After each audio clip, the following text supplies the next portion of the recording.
홍콩 최악의 참사가 된 화재에 정부를 비판하는 목소리가 나오고 있습니다. 책임자를 처벌하고 진상을 밝히라고 한 대학생은 당국에 체포됐는데요. 2019년 민주화 시위 때처럼 반정부 여론으로 번질까 강경 대응하는 모습입니다. 홍콩 현지 연결하죠. 자, 이도성 특파원, 진상을 밝혀달라고 했다는 이유로 체포할 수가 있습니까? 홍콩 당국은 선동 혐의를 내세웠습니다. 마일스 콴이라는 대학생입니다.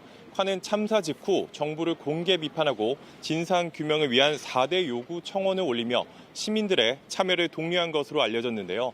이재민 주거부상과 독립조사위원회 설치, 공사 감독 시스템 조사, 정부 책임자 처벌 등이 담겼습니다. 이 경찰 당국은 관련 법과 상황에 따라 조치하겠다고 밝혔습니다. 네.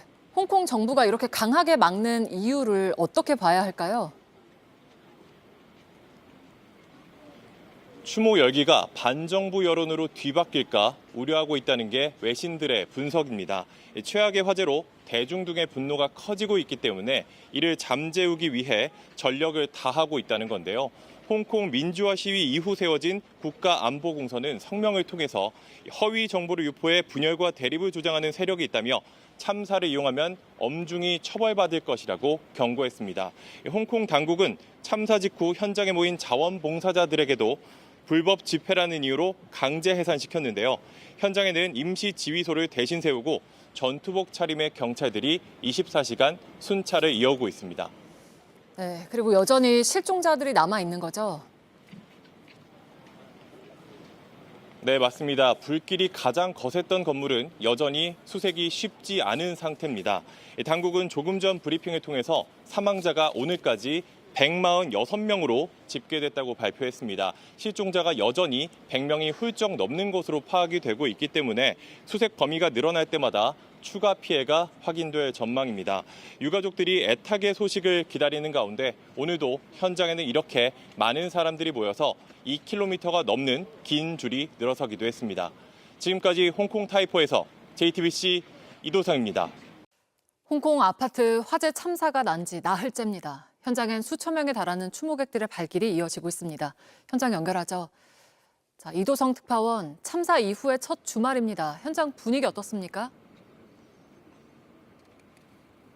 네, 제가 있는 참사 현장 바로 앞 공원엔 이렇게 한쪽 바닥이 추모 꽃다발로 가득한 상태입니다. 아침 일찍부터 시작된 추모객 행렬은 저녁까지 이어지고 있습니다. 이곳 주변엔 이런 추모 공간이 여러 곳 마련됐습니다. 각자 위로하는 마음을 담은 편지들도 놓였고 눈물을 글썽거리거나 희생자를 위해 기도하는 모습도 보였습니다. 홍콩 당국은 오늘부터 사흘간 공식 애도 기간으로 정했습니다.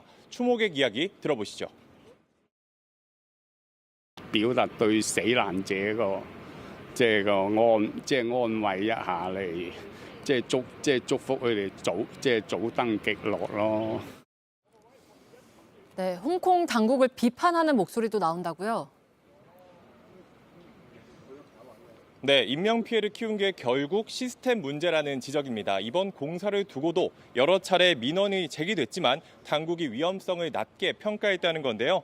제가 만난 주민들은 치솟는 집값에 고령자와 취약 거주층, 이 저소득층이 밀집 아파트에 다닥다닥 붙어 살 수밖에 없는 현실에 대해서 홍콩 당국을 비판했습니다.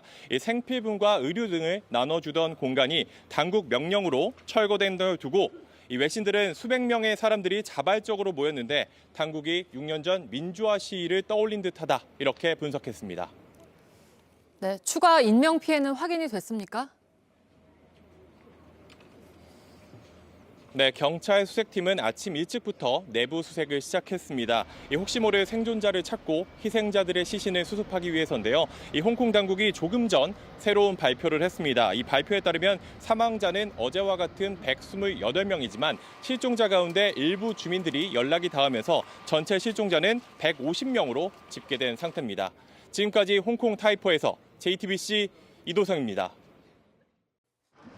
검게 그을린 아파트 외벽에서 계속 연기가 피어오릅니다.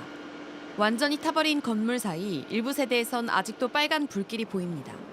현지 시간 지난 26일 31층 규모의 아파트 건물 8개 동 가운데 7개 동에서 불이 났습니다. 소방관 1명을 포함해 지금까지 최소 83명이 숨진 걸로 파악됐습니다. 실종자도 200명이 넘는 걸로 추정되는데 대부분 집안에 갇힌 사람들입니다. 불이 난 고층 아파트 주민 대부분이 65세 이상의 노인이라 건물을 빠져나오기 어려웠던 겁니다.